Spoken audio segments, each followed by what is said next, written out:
اور کچھ رات والے طوفان کے بعد بھی اس کی قبر کی حالت کا بھی اندازہ لگانا چاہ رہا تھا۔ میں قبرستان پہنچ کر اپنی بیوی کی قبر کے پاس پہنچا تو اس کی قبر کی حالت دیکھ کر میرے رونگٹے کھڑے ہو چکے تھے۔ میرا دل خوف سے پھٹنے والا ہو چکا تھا، کیونکہ جس عورت کو میں نے نیک اور جنتی سمجھ رہا تھا، اس کی قبر پر ایسا عذاب آیا تھا کہ مجھے جیسا مضبوط سا مرد بھی اندر تک دہل چکا تھا۔ میری بیوی کی قبر پھٹی پڑی تھی اور اس میں سے دھواں نکل رہا تھا۔ وہاں اتنی تپش تھی کہ میرا وہاں کھڑا ہونا مشکل ہو گیا۔ کوئی مزدور بھی میری بیوی کی قبر بنانے کو تیار نہیں تھا۔ بڑی مشکل سے مجھے ایک مزدور ملا، جس نے مجھ سے 4 گنا زیادہ پیسے لیے اور میری بیوی کی قبر پر مٹی ڈال دی۔ یہ سب اس مزدور نے دور سے کھڑے ہو کر کیا تھا۔ میں گھر پہنچا تو میری حالت نہایت خراب ہو رہی تھی۔ سب نے میری حالت کو بیوی سے جدائی کا غم سمجھ کر چھوڑ دیا اور مجھے تسلی اور سہارا دینے لگے، جبکہ میں حیران تھا کہ آخر میری بیوی پر اللہ کا عذاب کیوں آیا تھا۔ وہ تو نیک عورت تھی، میری نظر میں تو میری بیوی کی ایسی کوئی غلطی نہیں گزری تھی۔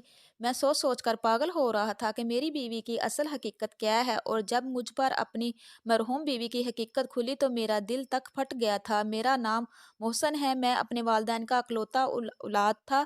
ہمارے گھر میں کل 4 افراد رہا کرتے تھے، میں، میرے بھائی، ماں باپ اور ایک میری بیوی پھپھو، جو میری دوسری ماں جیسی تھی۔ میں جب کالج میں پڑھتا تھا تب میری والدہ کا انتقال ہو گیا تھا اور ہم 3 لوگ باقی رہ گئے۔ ماں کو کھونے کا غم مجھ پر پھر بھی بہت بھاری ثابت ہوا تھا۔ میری ماں بہت نیک عورت تھی۔ مجھے میری پھپھو اور میرے ابا نے میری ماں کا غم بھلانے کے لیے بہت سہارا دیا اور ہر وقت میرے ساتھ لگے رہتے۔ وہ دونوں کوشش کرتے تھے کہ مجھے اکیلا نہ ہونے دیں۔ میں ہمیشہ سے ان کی توجہ کا واحد مرکوز رہتا۔ پھر میں نے کچھ عرصہ گزارا اور دوبارہ سے اپنی تعلیم کا سلسلہ شروع کر دیا۔ پڑھائی سے فارغ ہوا تو میری ابا اور پھپھو کو میری شادی کا شوق ستانے لگا۔ میں نے حامی بھر لی۔ پھپھو میں خاندان ایک لڑکی کا خیال آیا جس سے پھپھو کا اب بھی ملنا جلنا رہتا تھا۔ انہوں نے ہمیں بتایا کہ وہ لڑکی کم عمر سے ہی بہت سنجیدہ اور نیک تھی۔ اس کے والدین نہیں تھے اور وہ 2 بہنیں تھیں اور اس کا ایک چھوٹا بھائی تھا۔ اس نے بہت بہادری سے حالات کا مقابلہ کیا تھا اور اپنے دونوں بہن بھائی کو اکیلا پالا تھا۔ حالانکہ وہ خود بھی بہت بڑی نہیں تھی، وہ نمازی اور حافظ قرآن تھی۔ گھر میں بچیوں کو قرآن مجید بھی پڑھاتی تھی اور اس کی دعا اور اس کے دیے ہوئے قرآنی تعویذات میں بہت اثر تھا، جس کی وجہ سے وہ تھوڑا بہت کما کر اپنے گھر چلا رہی تھی۔ میں نے یہ سن کر اسے دیکھے بھی نہیں اس کے لیے حامی بھر لی اور پھپھو نے پہلی فرصت میں ہی اس خاندان کے بڑوں سے مشورہ کر کے میرا رشتہ اس لڑکی سے طے کر دیا اور جلدی شادی بھی طے کر دی۔ میری ہونے والی بیوی نے ایک شرط رکھی تھی، میں شادی کے بعد بھی اپنے بھائی اور بہن کی امداد کرتی رہوں گی۔ مجھے اس بات سے کوئی اعتراض نہیں تھا، بلکہ میں نے سوچ لیا تھا کہ اگر مجھ سے بھی کوئی مدد ہو سکی تو میں بھی کر دیا کروں گا۔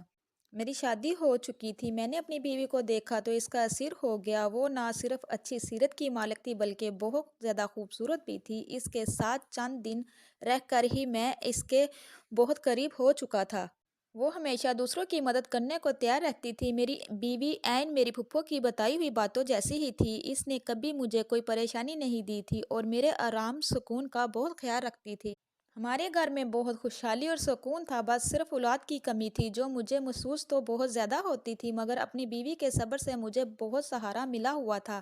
ہماری شادی کے تیسرے سال ہی ابا جان وفات پا چکے تھے۔ اپنے ابا کی وفات اور اپنی بے اولادی نے مجھے کچھ زیادہ بے سکون کر دیا تھا۔ میرے اندر صبر اور شکر ختم ہونے لگا تھا۔ ایسے میں میری بیوی تھی جو مجھے ہر وقت اللہ کی حکمت بیان کرتی تھی اور صبر کی تلقین کیا کرتی تھی۔ میں حیران تھا کہ وہ ایک لڑکی ہو کر مجھے حوصلہ دیا کرتی تھی۔ حالانکہ ہمارے خاندان والوں نے ہمارا جینا مشکل کر رکھا تھا کہ ہماری اولاد کیوں نہیں ہو رہی، اور میری پھپھو تو اٹھتے بیٹھتے ٹھنڈی آہیں بھرتی رہتی تھی اور مجھے اور میری بیوی کو کہنے لگے کہ چیک اپ کرواؤ۔ ہر وقت ہمیں تانے دینے لگی اور لڑنے لگی۔ جینا مشکل ہو چکا تھا۔ جب ہماری شادی کو 6 سال ہونے والے تھے تب ہمیں اولاد کی خوشخبری مل گئی۔ ہم تینوں جیسے پھر سے جی اٹھے تھے۔ میں نے اور پھپھو نے اپنی بیوی کا بہت زیادہ خیال رکھا۔ اللہ تبارک تعالیٰ نے ہمیں بیٹے سے نوازا۔ میرا بیٹا ٹھیک ٹھاک اور صحت مند پیدا ہوا تھا، لیکن میری بیوی کی طبیعت خراب ہوتی چلی جا رہی تھی۔ وہ موت کے منہ میں چلی گئی۔ یہ سب بہت اچانک میں ہوا۔ اس صدمے کے لیے بالکل میں تیار نہیں تھا۔ اپنے بچے کی تربیت کے حوالے سے میں نے اور میری بیوی نے بہت سے منصوبے بنا رکھے تھے۔ میرے پیارے بہن بھائیوں، مگر موت کسی کے ارادوں اور مرضیوں کی محتاج نہیں ہوتی، کب آتی ہے جس کا جب وقت آ جائے اسے اللہ کے پاس لوٹ کر جانا پڑتا ہے۔ مگر اپنی بیوی کی قبر کی ابتدا حالت اور اس پر آیا عذاب مجھے دھچکا لگا رہا تھا۔ ہر مشکل حال میں بھی میں نے اپنی بیوی کو صبر شکر دیکھا تھا، مجھے ڈھونڈنے سے بھی کوئی خامی نظر نہیں آ رہی تھی۔ میں اتنا جانتا تھا کہ اللہ ناانصافی نہیں کرتا، ایسا تو ہو ہی نہیں سکتا کہ میری بیوی کی حقیقی اعمال سے اللہ ناواقف ہو کر۔ مجھے حیرت اور صدمہ تھا کہ میں اتنا عرصہ اپنی بیوی کے ساتھ رہ کر بھی اسے جان نہیں پایا۔ اگر میری بیوی کوئی گناہ کر رہی تھی تو کاش مجھے پہلے پتہ چل جاتا تاکہ میں اس گناہ سے روک لیتا اور اس عذاب سے بچا لیتا۔ میں پچھتاوا میں مبتلا تھا۔ گھر ان دنوں کیا چل رہا تھا اور میرا بیٹا راتوں کے وقت کون سنبھال رہا تھا مجھے کچھ خبر نہیں تھی۔ میں بس اپنی محرومہ بیوی کے لیے بے چین رہتا تھا اور اللہ سے اس کے لیے دعا کیا کرتا تھا۔ ایک دن میری پھپھو اچانک میرے پاس آئی اور سنجیدگی سے بولی کہ انہیں مجھ سے کوئی ضروری بات کرنی ہے۔ میری پھپھو نے مجھ سے جو بات کی وہ مجھے ایک دم غصہ دلا گئی۔ میری بیوی کو مرے ابھی بمشکل 20-21 روز ہوئے تھے کہ میری پھپھو میری دوسری شادی کرنا چاہ رہی تھی۔ میں پھپھو سے ناراض ہونے لگا۔ پھپھو مجھے میرا بیٹا دکھا دیتی اور کہتی میری شادی جو کرنا چاہتی تھی وہ میری سالی سے کرنا چاہتی تھی۔ پھپھو کہتی دیکھو تمہارا بیٹا کتنا صاف ستھرا رکھتی ہے، خیال کرتی ہے، میں بوڑھی ہو چکی ہوں، مجھ میں سکت نہیں ہے۔ تمہارا جو سالہ ہے وہ باہر پڑھائی کے لیے جانا چاہتا ہے، وہ جاتے ہوئے یہ چاہ رہا ہے کہ اس کی شادی کر دی جائے، کوئی اچھا رشتہ نہیں مل رہا۔ میں سوچنے لگا، پھر میں نے سوچا میرے بیٹے کا کیا ہوگا، اس کی اگر شادی ہو گئی تو میں کام سے جاتے ہوئے ایک دن میں نے حامی بھر لی اور میرے جواب نے پھپھو کو خوشی سے نہال کر دیا۔ میرے جاتے ہی شاید انہوں نے پیچھے تمام تیاریاں شروع کر دی تھی۔ میں جیسے ہی کام سے شام کے وقت واپس آیا یہ دیکھ کر حیران رہ گیا۔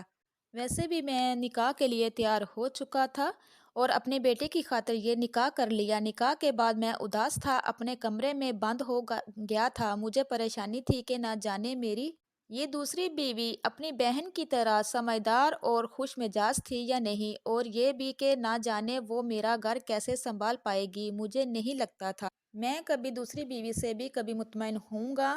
اس نکاح کے بعد بھی میرے وہی معاملات تھے۔ میں صبح سویرے کام پر چلا جاتا اور شام کے وقت گھر سے لوٹ کر آتا اور کمرے میں بند ہو جاتا۔ دوسری بیوی خاموشی سے میرا ہر کام سنبھالا ہوا تھا۔ میرا کمرہ بھی اب بالکل صاف ستھرا رہنے لگا تھا۔ نہ چاہتے ہوئے بھی میرا دماغ اس بات کو سوچنے لگا تھا، اور عجیب بات تو یہ تھی کہ آج تک میں نے اپنی دوسری بیوی کو نہیں دیکھا تھا۔ میں نہیں جانتا تھا وہ کیسی لڑکی ہے، کیونکہ میری پہلی شادی پر بھی اس نے مجھ سے پردہ کیا تھا، کیونکہ میری بیوی دینی معاملات کی سب سمجھ رکھتی تھی، اس لیے اس نے اپنی بہن کا مجھ سے پردہ کروایا ہوا تھا، اور وہ پردہ آج اس لڑکی سے نکاح ہو جانے کے بعد بھی قائم تھا۔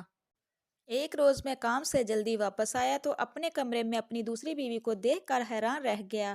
وہ اپنی بڑی بہن سے بھی زیادہ خوبصورت تھی، مگر ایسا نہیں لگتا تھا کہ میں حسن پرست تھا اور مجھے اس کا حسن متوجہ کر رہا تھا۔ مجھے جس بات نے اس کی طرف متوجہ کیا تھا وہ اس کے چہرے پر پھیلا سکون اور نرم تاثرات تھے۔